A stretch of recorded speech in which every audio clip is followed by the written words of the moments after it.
Hello बच्चों। Welcome to A square academy. मैं हूं अमित सर और आज हम शुरू कर रहे हैं क्लास 10 साइंस का chapter 2, acid base and salt. ये चैप्टर बहुत ही इंटरेस्टिंग है क्योंकि एसिड्स और बेस आपके घर से किचन से लेकर टूथपेस्ट तक सब जगह होते हैं। तो चलिए एक धमाकेदार जर्नी से शुरू करते हैं ये चैप्टर। पहले तो हम देख लेते हैं कि एसिड्स, बेस और सॉल्ट्स होते क्या हैं। एसिड, बेस और सॉल्ट आपने नाम तो सुना ही होगा, लेकिन इनकी केमिस्ट्री समझना बहुत ही ज़रूरी है। आपने कभी लेमन का टेस्ट किया है? बिल्कुल खट्टा होता है, वो एक एसिड होता है। सोप का टेस्ट नहीं किया ना? करना में बट वैसे तो बिटर होता है, वो एक बेस होता है। और सॉल्ट वो खाने का हीरो है जो एसिड और बेस की लड़ाई में बनता है। मतलब एसिड और बेस उसके पेरेंट्स और सॉल्ट उनका बच्चा। मीन्स ऐसे हम बोल सकते हैं, जब एसिड और बेस रिएक्ट करते हैं तो फिर सॉल्ट फॉर्म होता है। तो चलिए एसिड के बारे में पढ़ लेते हैं। एसिड जो होता है टेस्ट में सॉर होता है। एसिड का टेस्ट टेंगी होता है। अकॉर्डिंग टू लॉरी ब्राउनस्टेड, जब एसिड वाटर के साथ रिएक्ट करता है तब वो हाइड्रोजन यानी H+ आयंस देता है हमें। टेस्ट इनका सॉर होता है। लिटमस पेपर में एसिड रेड कलर देता है। मेटल्स के साथ रिएक्ट करके हाइड्रोजन गैस बनते हैं। डेली एग्जांपल लेवे तो lemon, vinegar, curd, orange juice. एक याद रखने की चीज़ है, एसिड का टेस्ट हमेशा खट्टा होता है, बिल्कुल लेमन जैसा। एक एसिड की एक आइडेंटिटी है। तो चलिए अब हम बात करते हैं बेस की। जो बेस का जो टेस्ट होता है वो एक बिटर टेस्ट होता है। और ये जब हम इसे टच करते हैं तो स्लिपली स्लिपली टच होता है। मीन सोप को जैसे हम टच करते हैं उस टाइप से इसका टच होता है। और जब हमें इस बेस को किसी वाटर से रिएक्ट करते हैं तो ये हमें OH- आयन देते हैं। लिटमस पेपर का ये ब्लू कलर करते हैं। अगर लिटमस पेपर को अगर हम बेस में डिप करेंगे तो हमें ब्लू कलर मिलेगा, और एसिड में अगर डिप करेंगे तो हमें रेड कलर मिलेगा। इसके examples soap, baking soda, lime water, sodium hydroxide. तो याद रखने का ट्रिक, बेस मतलब सोप, और सोप यानी स्लिपरी होता है। बेटर और क्लीनिंग में एक्सपर्ट होता है बेस। इसके याद रखने के ट्रिक से अब बात करते हैं सॉल्ट्स की। सॉल्ट्स आयनिक कंपाउंड्स होते हैं जब वो फॉर्म होते हैं जब एसिड रिएक्ट करता है बेस से। इस रिएक्शन को हम न्यूट्रलाइजेशन रिएक्शन भी नाम से जानते हैं। They are the peaceful children born from the union of acidic and basic parents often in our daily lives। चलिए तो अब हम बात कर लेते हैं नेक्स्ट इंडिकेटर्स की। बात कर लेते हैं एसिड की, उसकी प्रॉपर्टीज की। चलिए अब हम डिटेल में वन बाय वन हर चीज को पढ़ेंगे। एसिड्स की प्रॉपर्टी पढ़ेंगे, फिर उसके हम बेस की अंडरस्टैंडिंग प्रॉपर्टीज पढ़ेंगे सारी। फिर उसके बाद हम इंडिकेटर्स पढ़ेंगे। तो चलिए वन बाय वन सबको कवर कर लेते हैं। सबसे पहले है एसिड्स। चलिए पहले एसिड के टेस्ट की बात कर ले। तो टेस्ट में ये हमेशा सॉर टेस्ट होता है। आयन कौन सा देता है? जब हम इस एसिड को वाटर के साथ रिएक्ट करते हैं तो ये हमें H+ आयन देता है। किस साइंटिस्ट ने हमें ये बताया था? तो साइंटिस्ट का नाम है लॉरी ब्रोनस्टेड। हम एक सेंटेंस जोड़ के लिख सकते हैं, according to Lowry Bronsted, when acid reacts with water it gives H+ ions, जो ये सेकंड पॉइंट में हमें दिया हुआ है। लिटमस पेपर की हम बात करें अगर एसिड के कंपेरिजन में, तो जब हम लिटमस पेपर को एसिड में डिप करते हैं तो वो हमें रेड कलर शो करता है। इलेक्ट्रिकल कंडक्टिविटी, तो conduct electricity due to the presence of ions in solutions. तो इलेक्ट्रिक कंडक्टिविटी शो करता है क्योंकि इसके अंदर आयंस प्रेजेंस होते हैं सॉल्यूशन के अंदर। Metal reactions, react with metal to produce hydrogen gas and corresponding salts. जब एसिड मेटल से रिएक्ट करता है तो वो hydrogen gas and corresponding salts हमें देते हैं। पीएच की बात करें तो पीएच हमेशा इसके 7 से कम ही होगा पीएच स्केल के अंदर। चलो केमिकल बिहेवियर देख लेते हैं। Acid are proton donor in chemical reaction. When an acid dissolves in water, it increases the concentrator of H+ ion, making the solution more acidic. The strength of an acid depends on low how completely it ionizes it water. Acid एक proton donor है chemical reactions के अंदर। जब acid water के अंदर dissolve करता है तो हमने पहले भी देखा कि वो H+ आयन देता है। तो जैसे ही वाटर के अंदर एसिड डिसॉल्व होगा तो H प्लस आयन की कंसंट्रेशन वो इंक्रीज कर देता है सोल्यूशन के अंदर और वो मोर एसिडिक सोल्यूशन को बना देता है। डेली एग्जांपल अगर हम बात करें तो डेली एग्जांपल में सिट्रिक एसिड जो लेमन के अंदर पाया जाता है, एसिडिक एसिड जो विनेगर के अंदर पाया जाता है, और लैक्टिक एसिड जो कि कर्ड के अंदर पाया जाता है। तो चलिए अब हम बात कर लेते हैं बेस की। बेस का जो टेस्ट होता है वो बिटर टेस्ट होता है, और जो इसका टच अगर हम फील करते हैं तो स्लिपरी और सोप जैसा हम सोप जैसे टच करते हैं वैसे इसका स्लिपरी टच होता है। आयन इसमें देख लेते हैं, जब ये वाटर के साथ रिएक्ट करता है तो ये हाइड्रो ऑक्साइड आयंस फॉर्म करते हैं। लिटमस टेस्ट की बात करें, अगर हम बेस के अंदर लिटमस पेपर डिप करेंगे तो वो रेड लिटमस पेपर से ब्लू लिटमस पेपर में कन्वर्ट हो जाता है। पीएच वैल्यू की बात करें तो ये इसकी पीएच हमेशा 7 से बड़ी ही होगी। मीन्स 7 से पीएच स्केल में टोटल 1 to 14 होते हैं, तो 7 से कम यानी एसिड, 7 से ज़्यादा मीन्स बेस। न्यूट्रलाइजेशन करने की बात कर ले तो react with acid to form salt and water, वैसे ही एसिड की बात करें तो react with base to form salt and water, same है इसके अंदर भी। इसकी कॉमन एग्जांपल हम देख लेते हैं। जो कॉमन एग्जांपल्स है इसके अंदर सोडियम हाइड्रोक्साइड जो ड्रेन क्लीनर सोप मेकिंग में फाउंड किया जाता है, कैल्शियम हाइड्रोक्साइड जो लाइम वाटर के अंदर मिलते हैं, सोप एंड डिटर्जेंट जो हम डेली यूज़ करते हैं, ammonia solution common house hold cleaner में मिलते हैं ये सब, और बेकिंग सोडा जो हम किचन में यूज़ करते हैं फूड बनाने के लिए। तो चलिए अब हम बात कर लेते हैं केमिकल इंडिकेटर्स की, जिसके हम नेचर्स ट्रैफिक सिग्नल्स कहा जाता है। अब सवाल आता है हम कैसा पता चलेगा कि कोई सब्सटेंस एसिड है या बेस। यहाँ एंट्री होती है इंडिकेटर्स की, ये ट्रैफिक सिग्नल की तरह काम करते हैं। मीन्स पहला तो है लिटमस पेपर। अब जैसे कि हमने पहले बात कर ली कि अगर लिटमस पेपर को हम एसिड में डिप करते हैं तो ये ब्लू से रेड में कन्वर्ट हो जाता है, वही अगर बेस में डिप करते हैं तो ये रेड से ब्लू में कन्वर्ट हो जाते हैं। ये है लिटमस पेपर की खासियत। अब हम बात कर लेते हैं सेकंड इंडिकेटर की, फिनोप्थेलिन की, जो अब इसे एसिड में कलरलेस होता है और बेस में ब्राइट पिंक या फिर मजेंटा कलर में कन्वर्ट हो जाता है। अब थर्ड हमारे पास है मिथाइल ऑरेंज। जब हम एसिड को मिथाइल ऑरेंज में मिक्स करते हैं तो वो रेड कलर हो जाते हैं, अगर बेस में मिक्स करते हैं तो वो येलो कलर हो जाते हैं। अब फोर्थ हमारे पास आते हैं natural indicators, example red cabbage, turmeric, hibiscus.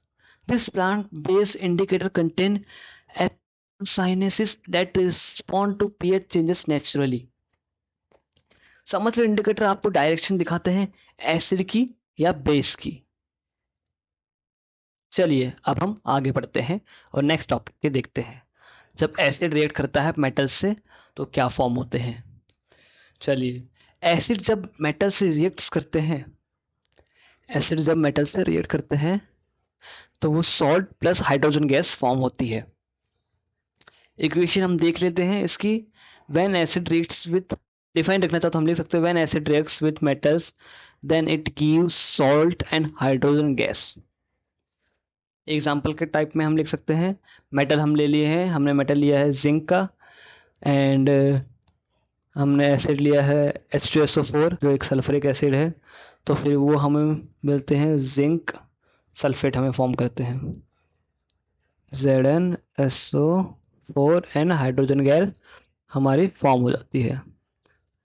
ये हुआ एक एग्जांपल जब एसिड मेटल से रिएक्ट करते हैं। तो चलिए अब हम इसमें देख लेते हैं metal displacement, hydrogen gas evolutions and salt formation होते हैं। मीन्स यहाँ पे जब हम चैप्टर 1 में देखे थे कि जो हायर डिस्प्लेस एलिमेंट है वो लोअर डिस्प्लेस एलिमेंट को डिस्प्लेस कर देता है, तो यही डिस्प्लेसमेंट रिएक्शन फॉर्म हो रही है। तो जिंक है वो हाइड्रोजन को डिस्प्लेस करके सल्फेट के साथ रिएक्ट करके जिंक सल्फेट आयन फॉर्म कर देता है एंड हाइड्रोजन गैस फॉर्म हो जाती है नेक्स्ट स्लाइड में। तो चलिए अब हम बात कर लेते हैं न्यूट्रलाइजेशन रिएक्शन की। इमेजिन करो एसिड और बेस एक दूसरे के दुश्मन है, लेकिन जब दोनों मिलते हैं तो फाइट कैंसिल हो जाती है और शांति बन जाती है, बनता है सॉल्ट एंड वाटर। ये एक लाइव एनालॉजी है। तो उसी के बेस पे अगर हम बात करें न्यूट्रलाइजेशन रिएक्शन की, डिफाइन की अगर हम बात करें तो when acid react with base then it gives salt and water. ये एक सिंपल डिफिनेशन है न्यूट्रलाइजेशन रिएक्शन की। अब स्टेप बाय स्टेप फॉर्मेशन बात कर लेंगे प्रोसेस में, इसमें होते क्या हैं। फर्स्ट है ion dissociation. HCl releases H plus ion, NOH releases OH minus ion.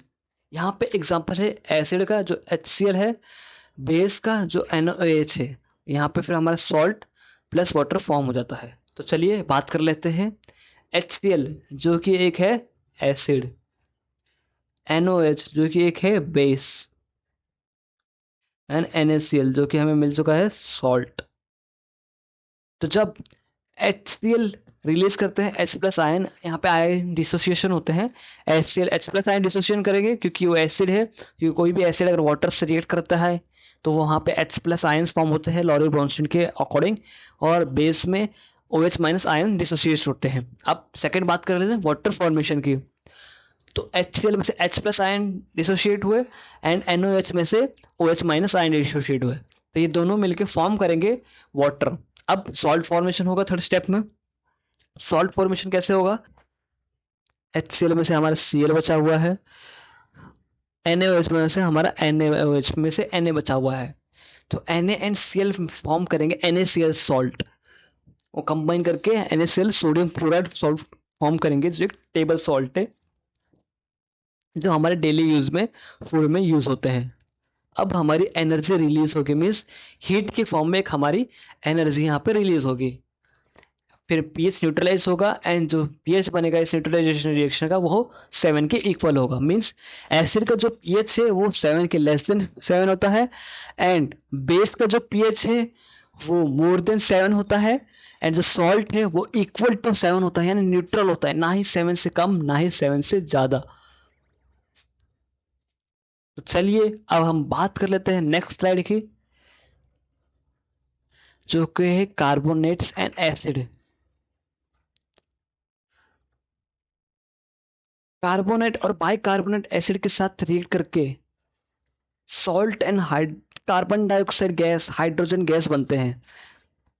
Example के तौर पे हम सोडियम कार्बोनेट लेंगे, HCl जब हम रिएक्ट करेंगे तो वो हमें एक सोडियम क्लोराइड एंड वाटर। बात कर लेते हैं कार्बोनेट्स एंड एसिड्स की, जो है एक बबल फैक्टर्स। चलिए, जब एसिड रिएक्ट करता है कार्बोनेट एंड बाइकार्बोनेट, या अगर एसिड कार्बोनेट से या फिर बाइकार्बोनेट से रिएक्ट करता है तो वो एक salt, water and carbon dioxide form करता है। एक एग्जांपल के तौर पर हम समझ सकते हैं कि जब सोडियम कार्बोनेट रिएक्ट करता है हाइड्रोलिक एसिड से तो वो हमें एक 2NaCl मीन्स एक salt, sodium chloride plus hydrogen dioxide and carbon dioxide form करता है। वही अगर सोडियम बाइकार्बोनेट एसिटिक एसिड से रिएक्ट करते हैं तो वो हमें CH3COONA plus H2 plus Ca2 form करता है। यहाँ पे ये जो CH3COON है ये एक classic baking soda and baking vinegar reaction है जो प्रोड्यूस करता है vigorous bubbling and used in volcano demonstrations. चलिए अब हम बात कर लेते हैं थर्ड एग्जांपल की। जब कैल्शियम कार्बोनेट को हम सल्फ्यूरिक एसिड से रिएक्ट कर लेते हैं तब वो हम फॉर्म करता है calcium sulphate and water and carbon dioxide. अब हम नेक्स्ट स्लाइड पे जाते हैं और हम बात कर लेते हैं पीएच स्केल की। पीएच स्केल होता क्या है? पहले तो पीएच स्केल होता क्या है और इसमें यहाँ पे दिया क्या है। PH scale is a logarithm scale ranging from 0 to 14 that measure the concentration of hydrogen ion in a solution. It's one of the most important concept in chemistry, helping us understand the acids or basic nature of substance around us. Means एक pH scale है जो एक algorithm scale होती है 0 to 14 तक की, जिसके अंदर हमें हाइड्रोजन आयंस सोल्यूशन में कितने हैं वो मेजर करके बताते हैं। तो वही एसिडिक की अगर हम बात कर ले तो एसिडिक के अंदर पीएच जो होता है 0 to 6.9 तक होता है, और जो न्यूट्रल पॉइंट होता है वो 7 होते हैं, एंड बेसिक रेंज होती है 7.1 से लेके 14 तक होता है। मीन्स जितना ज़्यादा 14 के करीब जाएगा 7 से उतना ज़्यादा स्ट्रॉन्ग बेस बनेगा, और 14 से 7 से पीछे आएगा तो फिर वो वीक बेस बनेगा। सेम एसिड में भी होता है, अगर 7 से हम 1 की तरफ बढ़ेंगे तो weak acid to strong acid की तरफ हम बढ़ रहे हैं।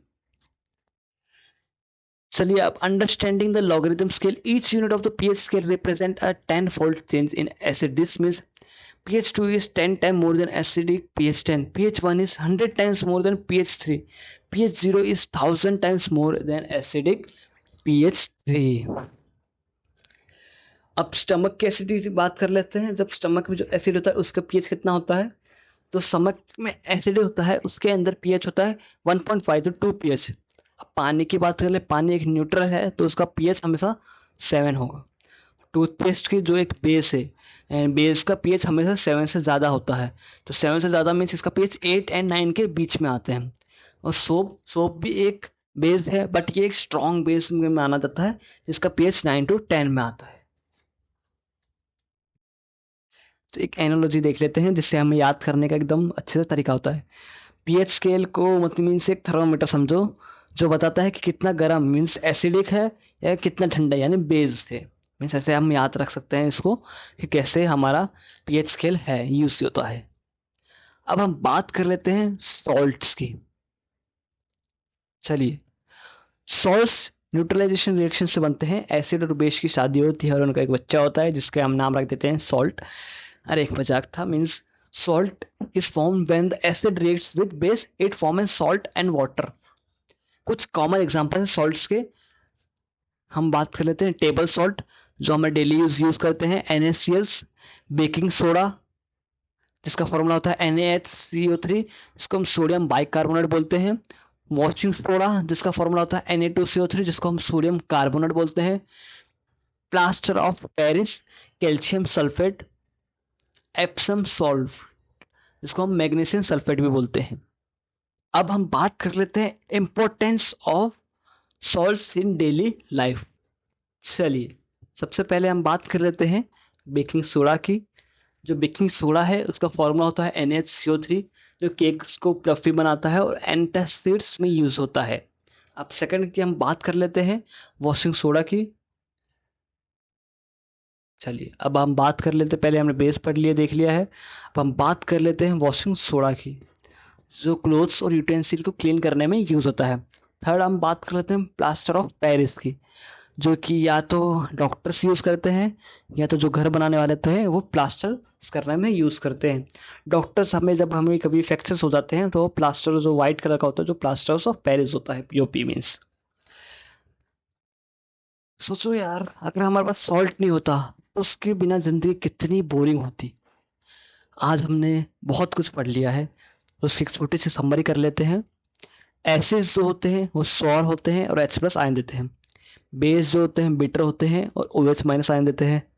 इंडिकेटर क्या यूज के लिए होता है? इंडिकेटर दिखाते हैं नेचर्स मीन्स एसिड है कि बेस है, न्यूट्रल है ये.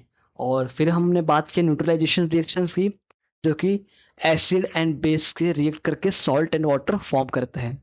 फिर हमने बात की पीएच स्केल की जिसमें एसिड का पीएच होता है 0 to 6.9.